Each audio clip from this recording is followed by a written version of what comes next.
was ready to quit until this happened. I sat on the edge of my bed, staring at the threadbare carpet beneath my feet. My chest felt tight, my thoughts a jumbled mess of frustration, doubt, and exhaustion. It was 2 a.m., and the glow of my laptop screen flickered behind me like a taunting ghost. Half-written code, half-formed ideas, and a fully depleted version of myself were all I had left. I was ready to quit. It wasn't just the startup I was trying to build from scratch, it was everything. My 20s had been a series of high hopes and deep crashes. Dreams of freedom, independence, and self-made success had turned into a routine of ramen noodles, overdue bills, and the gnawing realization that I might be chasing something I'd never catch. I still remembered the day I quit my secure, albeit suffocating corporate job. I was 24, full of naive confidence, with an idea I was certain would change everything. The plan was simple: create a platform that connects freelance creatives to small businesses in need of branding and marketing. A streamlined gig economy solution. In the glossy sheen of my imagination, I envisioned my startup scaling in a year. I saw VC funding, trendy office spaces with exposed brick walls, and the exhilarating buzz of growth. What I hadn't factored in was the bone-crushing loneliness of entrepreneurship, the constant financial anxiety, and the fear that maybe, just maybe, I wasn't cut out for this. For the first few months, things were exciting. My best friend Lara joined me as co-founder, and we spent endless hours at our favorite coffee shop, scribbling ideas on napkins. I felt alive in a way I hadn't for years. Every small win was a rush. The first prototype, the first client, the first payment, even if it was just $50. But soon, the cracks began to show. We burned through our savings faster than expected. Clients were flaky, contracts fell through, and nights became endless marathons of debugging and cold emailing potential leads who never responded. Lara, who always seemed so unshakable, grew distant. I'd catch her staring out the window, her fingers drumming nervously on the table. Maybe we need to pivot, she said one evening, her voice hesitant. I hated that word, pivot. It felt like a euphemism for failure. I shook my head. We just need to push harder. But my stubbornness was wearing thin. Lara and I began to argue. She wanted to take a part-time job to ease the financial pressure. I saw it as a betrayal of our commitment. One cold December evening, after another tense meeting, she finally said it. I can't do this anymore. And just like that, she was gone. My partner, my friend, the person who balanced my impulsive drive with her cautious pragmatism.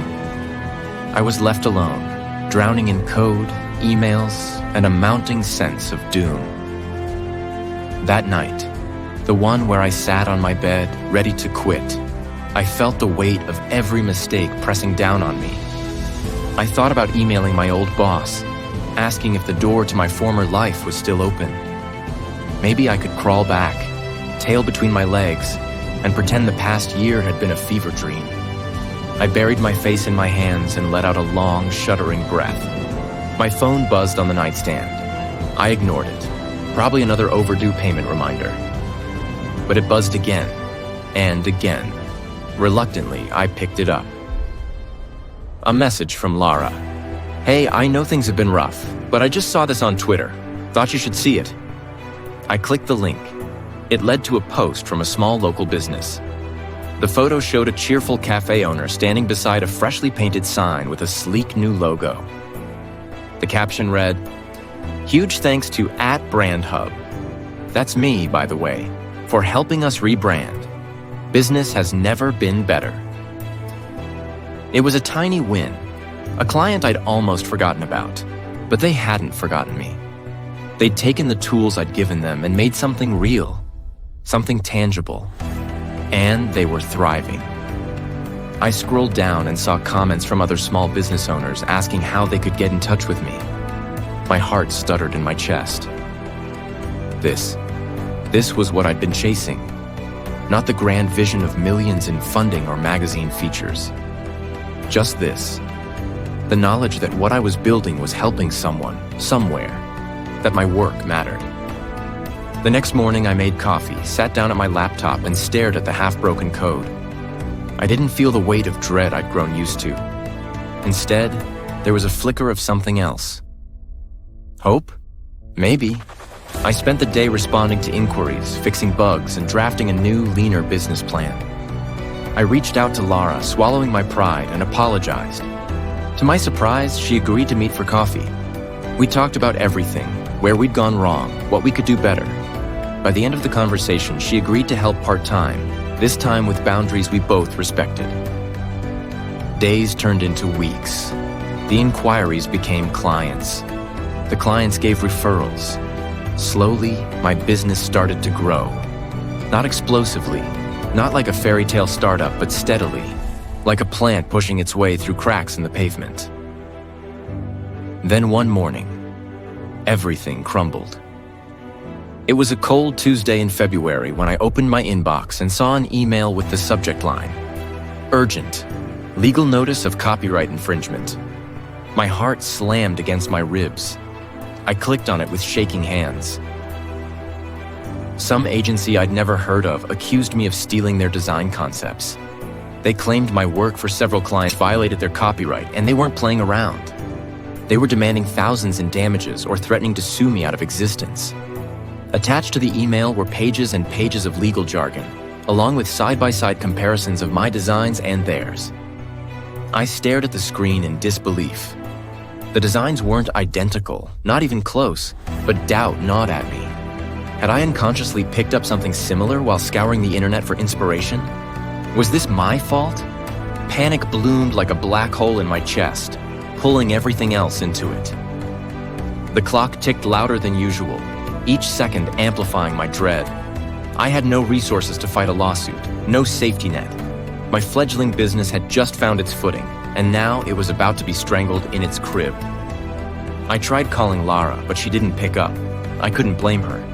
Who would want to tie themselves to a sinking ship? The hours dragged by. I barely moved from my chair, staring blankly at the email, 1,000 scenarios replaying in my mind. All I'd built, all the sacrifices, all the late nights and empty bank accounts, it was about to mean nothing. That evening, I got a message from my bank. The legal fees had already drained my account. I had $27 left. And the following week was a haze. I didn't sleep. I barely ate. I spent hours researching copyright law, trying to find a loophole. But the fear was a fog I couldn't see through. Eyes burning from staring at the screen, when a sharp knock on the door startled me. I hadn't been expecting anyone. For a moment, I considered ignoring it, but the knocking grew more persistent. Dragging myself to the door, I opened it to find a man standing there. "Hey, are you Alex?" he asked, his voice rough but friendly. Yeah," I muttered, confused. "Who are you?" "Name's Ethan." He glanced past me, noticing the chaotic mess of my apartment. "Look, I know this is weird, but I heard you're in trouble and I think I can help." I blinked at him. "What are you talking about? Who sent you?" He smiled wryly. "Lara. She's worried about you, and she knew I've been through something similar. I run a small graphic design business, and a year ago I got hit with the same kind of bogus copyright claim. I almost lost everything." His words hit me like a jolt of adrenaline. I felt my eyes narrow. "You too?" "Yeah, these bottom-feeder agencies know freelancers can't afford to fight them in court. They bank on us folding under the pressure." I almost did. But then I found a way out. He stuffed his hands into his pockets. "I know you don't know me, but Lara thought you could use someone who's been in the trenches." I stepped aside. "Come in." Ethan settled onto my couch, glancing at my half-empty coffee cups and tangled mess of papers. He didn't judge. Instead, he leaned forward, elbows on his knees. "All right, show me what you're dealing with." I handed him my laptop and the legal notice. He scanned the documents, his brow furrowed in concentration. A few minutes later, he blew out a breath. "Classic scare tactic," he muttered. "But look, Here's the thing, they're counting on you feeling isolated and overwhelmed. That's how they win. I rubbed my temples. I do feel isolated and overwhelmed. Ethan's eyes softened. I get it. I felt the same way. But here's the truth. You're not alone in this. There's a network of US freelancers, creatives who've had to fight these vultures. We share resources, strategies, and contacts. He opened his phone, scrolled through some messages, and handed it to me. It was a group chat, dozens of designers, writers, and artists discussing legal strategies, sharing documents, and offering moral support. There are more of us out there than you think, Ethan said. You just need to know where to look. I stared at the messages, a wave of cautious hope rising in me.